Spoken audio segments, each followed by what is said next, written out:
സ്വാഗതം എല്ലാവർക്കും. വളരെ പ്രധാനപ്പെട്ട ഒരു സൈക്കോളജി ക്വസ്റ്റ്യൻ ഡിസ്കഷൻ സെഷനിലേക്ക്. നമ്മൾ കഴിഞ്ഞ ദിവസം വരെയും ഇപ്പോൾ റീസെൻ്റ് ആയിട്ട് കഴിഞ്ഞ നമ്മുടെ കാറ്റഗറി എക്സാമിലെ കാറ്റഗറി 2-ൽ ചോദിച്ചിട്ടുണ്ടായിരുന്ന ക്വസ്റ്റ്യൻസ് ആണ് ചർച്ച ചെയ്തുകൊണ്ട് വരുന്നത് അല്ലേ. അപ്പോൾ അത് ഞാൻ പറഞ്ഞിട്ടുണ്ടായിരുന്നു, കാറ്റഗറി 1 ആയാലും 2 ആയാലും പിന്നെ എല്ലാ കാറ്റഗറി ആയാലും നിങ്ങൾ എന്ത് ചെയ്യണം, ഇതൊക്കെ കവർ ചെയ്യുന്നത് നല്ലതായിരിക്കും. കാരണം നിങ്ങൾക്ക് ബേസ് ക്ലിയർ ചെയ്യാനായിട്ട് പറ്റും. ഓക്കെ, പ്രത്യേകിച്ച് കാറ്റഗറി 1, 2, 4 നിങ്ങൾ എന്തായാലും എല്ലാം കോമൺ തന്നെയാണ്, അങ്ങോട്ടും ഇങ്ങോട്ടും സെയിം പാറ്റേൺ തന്നെയാണ് വരുന്നത് എന്നുള്ള കാര്യം കൂടെ മനസ്സിലാക്കി വെക്കുക. ഓക്കെ, അപ്പോൾ നമുക്ക് എന്ത് ചെയ്യാം, അതിൽ ബാലൻസ് ഉള്ള കുറച്ച് ക്വസ്റ്റ്യൻസ് ഉണ്ട്, നമുക്കത് ഇന്ന് പെട്ടെന്ന് ഡിസ്കസ് ചെയ്യാം. അപ്പോൾ ഇന്നത്തെയും കൂടി ആകുമ്പോൾ നിങ്ങൾക്ക് മനസ്സിലാവും കഴിഞ്ഞ തവണ എക്സാം എത്രത്തോളം പിന്നെ ലെവലിലാണ് വന്നത്, അത് ഹൈ ലെവലാണോ അല്ല ലോ ലെവലാണോ എന്നുള്ളത് നിങ്ങൾക്ക് കൃത്യമായിട്ട് ഇവാലുവേറ്റ് ചെയ്യാൻ പറ്റും, നിങ്ങൾക്ക് തന്നെ അത് അസസ് ചെയ്യാനായിട്ട് പറ്റും. ഓക്കെ, അപ്പോൾ നമുക്ക് ഓരോ ചോദ്യങ്ങളായിട്ട് നോക്കാം. ഫസ്റ്റ് ഇങ്ങനെയാണ്: ഭാഷയും ചിന്തയും പരസ്പരം ബന്ധപ്പെട്ടിരിക്കുന്നു എന്ന വൈഗോസ്കിയുടെ ആശയത്തെ ഏറ്റവും നന്നായി ചിത്രീകരിക്കുന്നത് എന്താണ്? Which of the following best illustrates Vygotsky's idea that language and thought become interconnected? Okay, അത് വൈഗോസ്കിയുടെ ഒരു ഐഡിയ ആണ്. ഏത്? ഈ പറയുന്ന ഭാഷയും ചിന്തയും പരസ്പരം ബന്ധപ്പെട്ടിരിക്കുന്നു എന്നുള്ളത്. അപ്പോൾ അതിനെ ഏറ്റവും നന്നായിട്ട് നമുക്ക് ഇവിടെ ചിത്രീകരിക്കുന്നത് ഏത് എക്സാമ്പിൾ ആണെന്നാണ് ചോദിച്ചത്. നിങ്ങൾക്ക് കണ്ടാൽ ഓപ്ഷൻ വായിക്കുമ്പോൾ നമുക്ക് അത് ക്ലിയർ ചെയ്യാനായിട്ട് പറ്റും. നോക്കാം. ഒരു കുട്ടി അർത്ഥമില്ലാത്ത പദങ്ങളിലൂടെ വാചാലനാകുന്നു. A toddler babbles without meaning. ഒരു മുതിർന്നയാൾ ചിത്രങ്ങളാൽ മാത്രം ചിന്തിക്കുന്നു. An adult thinks in images only. ഒരു പസിൽ പരിഹരിക്കുമ്പോൾ കുട്ടി സ്വയം സംസാരിക്കുന്നു. A child uses self-talk to solve a puzzle silently. ഒരു കുട്ടി പദാവലി മനഃപ്പാഠമാക്കി പഠിക്കുന്നു. A child learns vocabulary by rote. Okay, അപ്പോൾ ഇതിൽ ഏതായിരിക്കും ഭാഷയും ചിന്തയും പരസ്പരം ബന്ധപ്പെട്ടിരിക്കുന്നു എന്ന് പറയുന്നത് ഇതിൽ കറക്റ്റ് ആയിട്ട് നമുക്ക് സ്യൂട്ട് ചെയ്യാൻ പറ്റുന്ന ഏതായിരിക്കും, സ്യൂട്ട് ആയിട്ടുള്ളത് ഏത് ഓപ്ഷൻ ആയിരിക്കും? നിങ്ങൾക്ക് വളരെ എളുപ്പത്തിൽ കിട്ടും അല്ലെ, ഒരു സംശയത്തിന്റെ ആവശ്യമില്ല. എന്താണ് ഭാഷയും ചിന്തയും? ചിന്ത നന്നായിട്ട് ഇവിടെ വർക്ക് ചെയ്യുന്നത് ഏതിലായിരിക്കും? ഒരു പസിൽ സോൾവ് ചെയ്യുമ്പോഴാണ് അല്ലെ. പസിൽ സോൾവ് ചെയ്യുന്നുണ്ട്. അപ്പോൾ കുട്ടിയെ പസിൽ സോൾവ് ചെയ്യുന്ന സമയത്ത് തന്നെ എന്ത് ചെയ്യുന്നുണ്ട്, അവൻ കുട്ടിയെ സ്വയം സംസാരിക്കുന്നുണ്ട്. അപ്പോൾ ഭാഷയും ചിന്തയും ഇന്റർ കണക്റ്റഡ് ആണ്, പരസ്പരം ബന്ധപ്പെട്ടിരിക്കുന്നു എന്നുള്ളതിന് ഏറ്റവും ബെസ്റ്റ് എക്സാമ്പിൾ ഇവിടെ തന്നിരിക്കുന്നതിൽ ഇതാണ് എന്നുള്ളത് നമുക്ക് എല്ലാവർക്കും മനസ്സിലാവും. ഇവിടെ നമ്മൾ സൈക്കോളജി ഒന്നും പഠിക്കേണ്ട കാര്യമില്ല അല്ലെ. അത്യാവശ്യം 1-2 തവണ നിങ്ങളൊന്ന് വായിച്ചു നോക്കി, നിങ്ങൾക്ക് തന്നെ എല്ലാവർക്കും ഇത് കണക്റ്റഡ് ആവും എന്നുള്ള കാര്യം മനസ്സിലാക്കുക. A child uses self-talk to solve a puzzle silently. ഇതാണ് ഇവിടെ ആൻസർ ആയിട്ട് വരിക. ഓക്കെ, ഓപ്ഷൻ സി ആണ്. ഇവിടെ നമുക്ക് ഇന്നത്തെ നെക്സ്റ്റ് ക്വസ്റ്റ്യനിലേക്ക് വരാം. കുട്ടിക്കാലത്തെ വൈകാരിക വികാസത്തെ ഏറ്റവും ശക്തമായി സ്വാധീനിക്കുന്ന ഘടകം ഏതാണ്? Which factor most strongly influences emotional development in early childhood? കുട്ടിക്കാലത്തെ വൈകാരിക വികാസത്തെ ഏറ്റവും നന്നായിട്ട് അല്ലെങ്കിൽ ശക്തമായിട്ട് സ്വാധീനിക്കുന്ന ഘടകം ഏതാണ് എന്നാണ് ചോദിച്ചിരിക്കുന്നത്. അപ്പോൾ നിങ്ങളൊന്ന് ആലോചിച്ച് നോക്കിയേ, കുട്ടിക്കാലത്ത് കുട്ടി ഏറ്റവും കൂടുതൽ എവിടെ ഉണ്ടാവുക എന്ന് ആലോചിച്ചാൽ മതി. അപ്പോൾ നമുക്ക് പെട്ടെന്ന് ഡയറക്റ്റ് ആൻസറിലേക്ക് എത്താൻ പറ്റും. ഓപ്ഷൻ നോക്കാം. കാലാവസ്ഥ സാഹചര്യങ്ങൾ, വെതർ കണ്ടീഷൻസ്, മാതാപിതാക്കളുടെ ഇടപെടലും പരിചരണവും, parental interactions and care giving, television പരിപാടികൾ, television programmes, and option D പോഷകാഹാര സപ്ലിമെന്റുകൾ, ന്യൂട്രീഷണൽ സപ്ലിമെന്റ്സ്. അപ്പോൾ ഇവിടെ ശ്രദ്ധിക്കേണ്ടത് കുട്ടിയുടെ വൈകാരിക വികാസമാണ് ഉദ്ദേശിക്കുന്നത്. ഇമോഷണൽ ഡെവലപ്മെന്റ് ആണ് ഇവിടെ ഉദ്ദേശിക്കുന്നത്. അത് നമുക്ക് അതിന്റെ ഐഡിയ ഉണ്ടാവണം. അപ്പോൾ അതിനെ ബന്ധപ്പെടുത്തി വേണം നിങ്ങൾ ഈ ഒരു ക്വസ്റ്റ്യൻ വായിച്ചു നോക്കാനായിട്ട്. ഓക്കെ, ബാക്കി എല്ലാ ഓപ്ഷൻ വായിക്കുമ്പോഴും നമുക്ക് എന്തുണ്ടാവും, ഓരോ കാര്യങ്ങളൊക്കെ ആയിട്ട് ഇത് കണക്റ്റഡ് അല്ലേ എന്ന് തോന്നും. പക്ഷേ ഇവിടെ നമുക്ക് വേണ്ടത് ഇമോഷണലി ആണ് വേണ്ടത്. അപ്പോൾ ഇമോഷണൽ ഡെവലപ്മെന്റ്, വൈകാരിക വികാസം ഇതിലേതാ വരിക? സംശയങ്ങൾക്കൊന്നും ആവശ്യമില്ല. മാതാപിതാക്കളുടെ ഇടപെടലും പരിചരണവും തന്നെയാണ് ഇവിടുത്തെ കറക്റ്റ് ആയിട്ടുള്ള ആൻസർ കേട്ടോ. കുട്ടിക്കാലത്ത് നമ്മൾ എങ്ങനെയാണ് ആ ഒരു പരിചരണം നടക്കുന്നത്, കുട്ടിയിൽ എങ്ങനെയാണോ നമ്മൾ ചെയ്തു കൊടുക്കുന്നത് അതിനനുസരിച്ചായിരിക്കും പിന്നീട് അങ്ങോട്ടുള്ള ഡെവലപ്മെന്റും കാര്യങ്ങളൊക്കെ വരിക. അതുകൊണ്ട് ചെറിയ കുട്ടികളൊക്കെ ഉണ്ടാകുമ്പോൾ നിങ്ങൾ അതിനനുസരിച്ച് തന്നെ എന്ത് ചെയ്യണം, കെയർ ഒക്കെ കൊടുത്ത് കൊണ്ടുപോകാനായിട്ട് ശ്രദ്ധിക്കുക. Okay, next. താഴെ പറഞ്ഞവയിൽ ഋണപ്രബലനത്തിന് ഉദാഹരണം ഏതാണ്? Which of the following is an example of negative reinforcement? ഋണപ്രബലനമാണ്, നെഗറ്റീവ് റീഇൻഫോഴ്സ്മെന്റ് ആണ്, ശ്രദ്ധിക്കണം. ഓക്കെ, ഓപ്ഷൻ നോക്കാം. ഗൃഹപാഠം ചെയ്യുന്നതിന് മിഠായി നൽകുക, giving candy for doing homework. മോശം പെരുമാറ്റത്തിന് സമയപരിധി നൽകുക, giving a time out for misbehaviour. വൈകിയതിന് അധിക ഗൃഹപാഠം നൽകുക, adding extra homework for tardiness. പിന്നെയോ നല്ല പെരുമാറ്റത്തിന് വീട്ടു ജോലികൾ എടുത്തു കളയുക, taking away chores for good behaviour. അപ്പൊ നമുക്ക് ഇതിൽ ഏതാ ഋണപ്രബലനമാണ്, നെഗറ്റീവ് റീഇൻഫോഴ്സ്മെന്റ് ആണ് എന്നുള്ള കാര്യം ആദ്യം നമ്മുടെ മനസ്സിലുണ്ടാവണം. ചിലപ്പോൾ ഓപ്ഷൻ സി നിങ്ങൾക്ക് ശരിയായിട്ട് തോന്നും, വൈകിയതിന് അധിക ഗൃഹപാഠം നൽകുക. അതെന്താണ്, ലൈറ്റായി വന്നപ്പോൾ നമ്മൾ കുറച്ച് ഹോംവർക്ക് അധികം കൊടുത്തു, അത് ശരിക്കും ഋണപ്രബലനമല്ലല്ലോ, അതൊരു പണിഷ്മെന്റിൽ വരുന്നതാണ് അല്ലെ. ഇവിടെ വരുന്നത് എന്താണ്, നല്ല പെരുമാറ്റത്തിന് വീട്ടുജോലികൾ എടുത്തു കളയുന്നു എന്നുള്ളതാണ് കേട്ടോ. നല്ല പെരുമാറ്റം വന്നു, അപ്പൊ അവന് ആ പെരുമാറ്റം ശരിയല്ലാത്തതുകൊണ്ട് ചിലപ്പോൾ നമ്മൾ വീട്ടുജോലികൾ കൊടുത്തിട്ടുണ്ടാവും. അപ്പൊ നല്ല പെരുമാറ്റം വന്നപ്പോൾ എന്ത് ചെയ്തിട്ടുണ്ടാവും, ആ വീട്ടുജോലികൾ നമ്മൾ എടുത്ത് കളയുന്നു. ഇതാണ് ഇവിടെ ഋണപ്രബലനം. ഓക്കെ, നെഗറ്റീവ് റീഇൻഫോഴ്സ്മെന്റ് ഇതാണ്. ഗൃഹപാഠം ചെയ്യുന്നതിന് മിഠായി നൽകുക എന്നുള്ളത് നമുക്ക് എന്ത് ചെയ്യാൻ പറ്റും, പോസിറ്റീവ് റീഇൻഫോഴ്സ്മെന്റ് ആയിട്ട് ഇവിടെ ഉപയോഗിക്കാം. ഓക്കെ, അടുത്ത ക്വസ്റ്റിലേക്ക് വരാം. തീമാറ്റിക് അപ്പർസെപ്ഷൻ ടെസ്റ്റ് എന്തിനുള്ള ഉദാഹരണമാണ്? ഡയറക്റ്റ് ക്വസ്റ്റൻ ആണ്, നിങ്ങൾ പഠിച്ചവർക്കൊക്കെ പെട്ടെന്ന് കിട്ടും, അതായത് ടോപ്പിക് വൈസ് പഠിച്ചവർക്കൊക്കെ കിട്ടും. Thematic apperception test is an example. Options case study, സഞ്ചിത രേഖ ഓർ ക്യുമുലേറ്റീവ് റെക്കോർഡ്, പ്രക്ഷേപണ രീതി പ്രൊജക്റ്റീവ് ടെക്നിക്സ്, പിന്നെയോ ക്രിയാ ഗവേഷണം ഓർ ആക്ഷൻ റിസർച്ച്. അപ്പൊ ഇതിലേതാ വരുക? തീമാറ്റിക് അപ്പർസെപ്ഷൻ ടെസ്റ്റ് എന്ന് പറയുന്നത് യാതൊരു ഡൗട്ടും ഉണ്ടാവാൻ പാടില്ല, അതെന്താണ്? പ്രൊജക്റ്റീവ് ടെക്നിക്സ് ആണ്. ഓക്കെ, നമ്മൾ ടോപ്പിക് ചെയ്താണ്, എന്താണ്, എങ്ങനെയാണ്, എന്തൊക്കെ അതിൽ ഉൾപ്പെടുന്നതൊക്കെ നമ്മൾ പഠിച്ചിട്ടുണ്ട്. നമ്മൾ ഇത് പഠിക്കാത്ത ആരെങ്കിലും ഉണ്ടെങ്കിൽ ഇന്ന് ഇത് കഴിഞ്ഞ പാഠം പോയിട്ട് എന്ത് ചെയ്യുക? പ്രൊജക്റ്റീവ് ടെക്നിക്സ് നിങ്ങൾ നിർബന്ധമായിട്ടും പഠിച്ചിട്ടുണ്ടാവണം. ഉറപ്പായിട്ട് 1-2 ക്വസ്റ്റ്യൻസ് വരുന്നതാണ്. Okay, next. താഴെ പറഞ്ഞവയിൽ ഏതാണ് ശിശു കേന്ദ്രീകൃത വിദ്യാഭ്യാസത്തിന്റെ സവിശേഷത അല്ലാത്തത്? നെഗറ്റീവ് ആണ്, സവിശേഷത അല്ലാത്തത്. ഞാൻ പറഞ്ഞു നെഗറ്റീവ് ഉണ്ട്, അപ്പം അണ്ടർലൈൻ ചെയ്യണം. Which of the following is not a feature of child-centered education? Child-centered education. വ്യക്തിഗത പഠന പദ്ധതികൾ or individualized learning plans. ഒറ്റപ്പെട്ട വസ്തുതകൾ മനഃപ്പാഠമാക്കൽ rote memorization of isolated facts. സാമൂഹിക സഹകരണത്തിന് ഊന്നൽ നൽകുക or emphasis on social collaboration. And option D, യഥാർത്ഥ ലോകത്തിലെ പ്രശ്നങ്ങളുടെ സംയോജനം. Integration of real world problems. അപ്പോൾ ഇതിൽ നമ്മൾ ചോദിച്ചിരിക്കുന്ന കാര്യം താഴെ പറഞ്ഞതിൽ ഏതാണ് ശിശു കേന്ദ്രീകൃത വിദ്യാഭ്യാസത്തിന്റെ സവിശേഷത അല്ലാത്തത്? അല്ലെ, അല്ലാത്തതാണ് വേണ്ടത്. അപ്പൊ എന്താ നമുക്ക് ഇവിടെ വരുക? ശിശു കേന്ദ്രീകൃതം അല്ലാത്തത് വ്യക്തിഗത പഠന പദ്ധതി. നിങ്ങൾക്ക് എല്ലാവർക്കും അറിയാം, നമ്മൾ ഇൻഡിവിജ്വലൈസ്ഡ് ആയിട്ടുള്ള ലേണിംഗ് പ്ലാൻസ് ഒക്കെ നമ്മൾ കുട്ടികൾ കൊടുക്കുന്നുണ്ട് അല്ലേ? അത് എന്താണ്? ചൈൽഡ് സെന്റേർഡ് എഡ്യൂക്കേഷനെ കണക്ട് ചെയ്ത് നമുക്ക് പറയാൻ പറ്റുന്നതാണ്, അതിന്റെ ഒരു ഫീച്ചർ ആണ്. ഇത് നമ്മുടെ ആൻസർ ഇതല്ല. അടുത്ത ലാസ്റ്റ് നോക്കി, യഥാർത്ഥ ലോകത്തിലെ പ്രശ്നങ്ങളുടെ സംയോജനം, integration of real world problems, പിന്നെയോ സാമൂഹിക സഹകരണത്തിനുള്ള ഊന്നൽ നൽകുക. ഒറ്റപ്പെട്ട വസ്തുതകൾ മനഃപ്പാഠമാക്കൽ. ഒന്ന് ആലോചിച്ച് നോക്കിയേ, ഒറ്റപ്പെട്ട വസ്തുതകൾ നമ്മൾ മനഃപ്പാഠമാക്കാൻ കുട്ടികളോട് പറയാനുണ്ടോ? നമ്മൾ എന്ത് ചെയ്യാൻ പാടില്ല?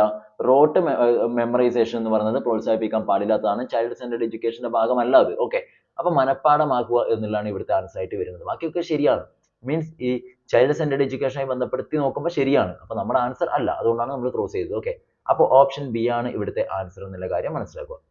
നെക്സ്റ്റ്, ഗിൽഫോർഡിന്റെ ബുദ്ധി സിദ്ധാന്ത മാതൃകയിൽ ഓർമ്മ ഉൾപ്പെടുന്നത് ഏതിലാണ്? In Guilford structure of intellect model memory comes under. Memory ഏതിലെ വരുക?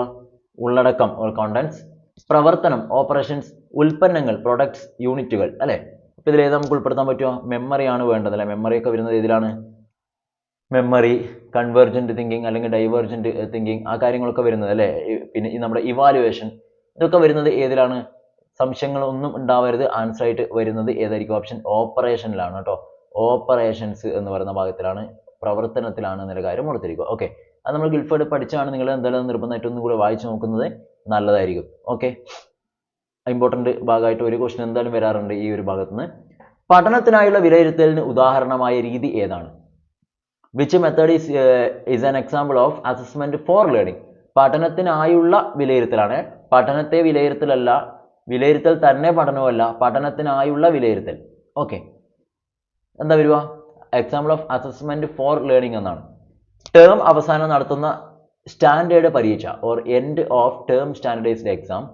വ്യക്തിഗതമാക്കിയ ഫീഡ്ബാക്കോട് കൂടിയ ആഴ്ച തോറുമുള്ള ക്വിസുകൾ, weekly quizzes with personalised feedback. ദേശീയ നേട്ട പരീക്ഷ ഓർ നാഷണൽ അച്ചീവ്മെന്റ് ടെസ്റ്റ്, പിന്നെയോ അവസാന course grade, final course grade. ഇതിൽ പഠനത്തെ വിലയിരുത്തലാണ് ഇതിൽ കൂടുതലുള്ളത്. പഠനത്തിനായുള്ള വിലയിരുത്തൽ ഒരെണ്ണമേ ഇതിലുള്ളൂ. ഏതാ വരുക? പഠനത്തിനായുള്ള വിലയിരുത്തൽ എന്ന് വെച്ചാൽ നിങ്ങൾ ഇങ്ങനെ ആലോചിച്ചാൽ മതി. നമ്മളിപ്പോൾ ഒരു ക്ലാസ് തുടങ്ങി കഴിഞ്ഞാൽ നമ്മൾ എന്ത് ചെയ്യും? ചിലപ്പോൾ ഓരോ ഇന്റർവെല്ലിൽ വെച്ച് നമ്മൾ എന്ത് ചെയ്യും? എത്രത്തോളം പഠിച്ചിട്ടുണ്ട് നമ്മൾ ടെസ്റ്റ് ചെയ്യാറുണ്ട് അല്ലേ. ഇപ്പോൾ ഒരു ക്ലാസ് പോയി കഴിഞ്ഞാൽ യൂണിറ്റ് ടെസ്റ്റ് ഒക്കെ നമ്മൾ നടത്താറുണ്ട്, അല്ലെങ്കിൽ ഇടയ്ക്കിടയ്ക്ക് ക്വസ്റ്റ്യൻ ചോദിക്കാറുണ്ട്, വൈവ നടത്താറുണ്ട്. അപ്പോൾ അങ്ങനെ നോക്കുമ്പോൾ നമുക്ക് മനസ്സിലാകും കുട്ടി ഏത് ലെവലിലുള്ളത്. അപ്പോൾ നമുക്ക് അവനെ വീണ്ടും എന്ത് ചെയ്യാം? അവൻ്റെ കാര്യങ്ങളൊക്കെ ക്ലിയർ ചെയ്ത് പോകാൻ പറ്റും.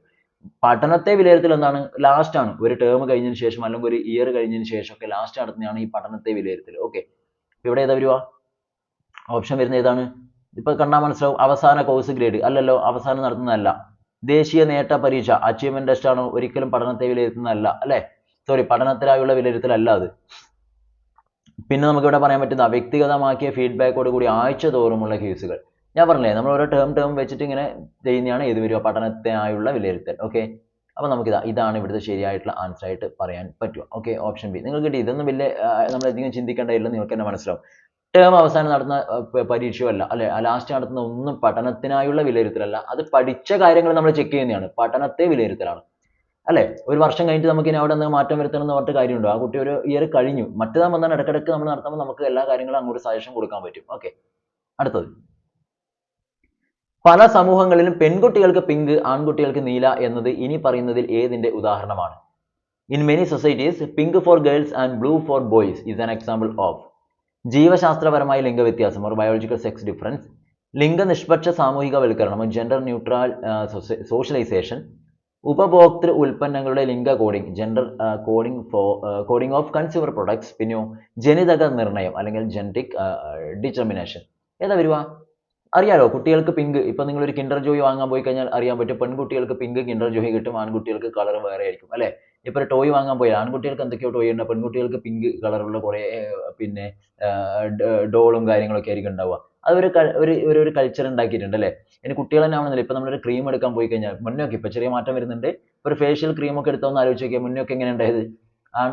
ജെൻസ് ഉപയോഗിക്കുന്ന അല്ലെങ്കിൽ പിന്നെ ആണുങ്ങൾ ഉപയോഗിക്കുന്നതാണെങ്കിൽ അതിനനുസരിച്ച് അതിന്റെ കളറിന് വലിയ മൾട്ടി കളറും കാര്യങ്ങളൊക്കെ ഉണ്ടാവും. എന്നാൽ ഇപ്പൊ ഫെയർ ആൻഡ് ലവ്ലിയൊക്കെ ഓർമ്മയുണ്ടാവും, പിന്നെ പെൺകുട്ടികൾ അല്ലെങ്കിൽ പിന്നെ ഫീമെയിൽസ് ഉപയോഗിക്കുന്നത് അല്ലെ.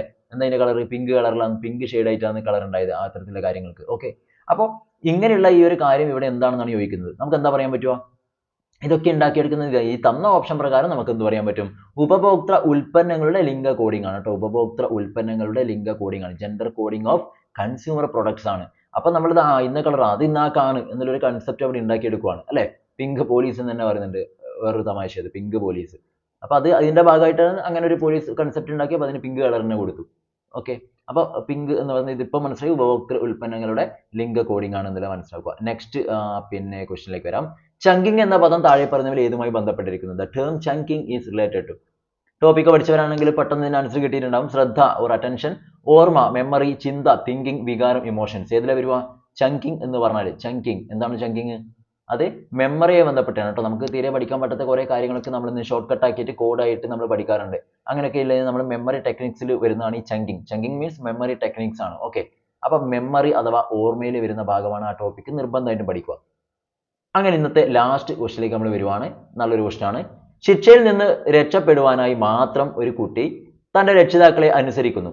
കോൾബർഗിന്റെ അഭിപ്രായത്തിൽ ഇത് സംഭവിക്കുന്നത് ഏത് പ്രായത്തിലാണ്? കോൾബർഗ് എന്ന് കേൾക്കുമ്പോൾ തന്നെ എന്താണെന്ന് ഓർമ്മയിൽ ഉണ്ടാവണം.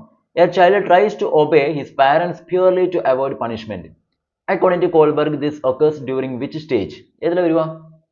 ഇവിടെ ഇപ്പോൾ വയസ്സ് വന്നിട്ടുണ്ട്. ബിഫോർ 9 years ഉണ്ട്, 10 to 13 years ഉണ്ട്, 13 to 14 years ഉണ്ട്, ബിയോണ്ട് 14 എന്നൊക്കെ തന്നിട്ടുണ്ട് അല്ലെ.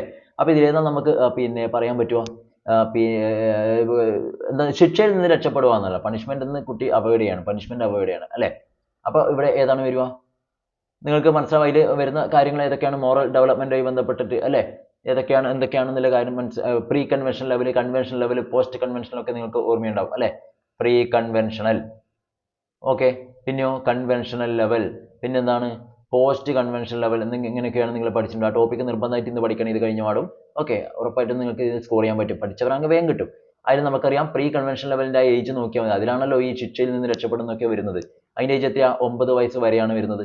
മറ്റേതെന്താണ് 10 to 13 വരെയുള്ള കാലഘട്ടമാണ്.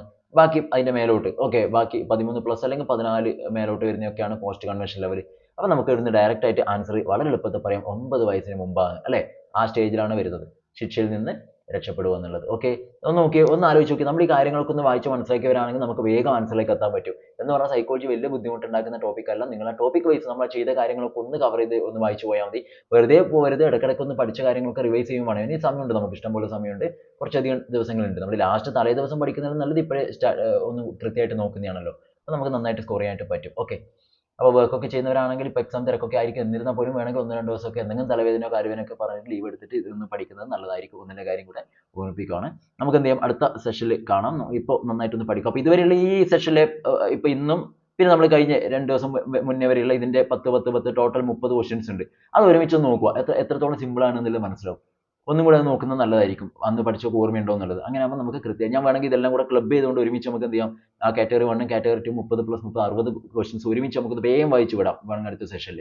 അങ്ങനെ ആകുമ്പോൾ നമുക്ക് പെട്ടെന്ന് ക്വസ്റ്റ്യൻ കാണുമ്പോൾ തന്നെ ആൻസറിലേക്ക് എത്താൻ പറ്റുന്നുണ്ടോ എന്ന് ചെക്ക് ചെയ്യാൻ പറ്റും. ഓക്കെ, അടുത്ത സെഷനിൽ കാണാം. Thank you.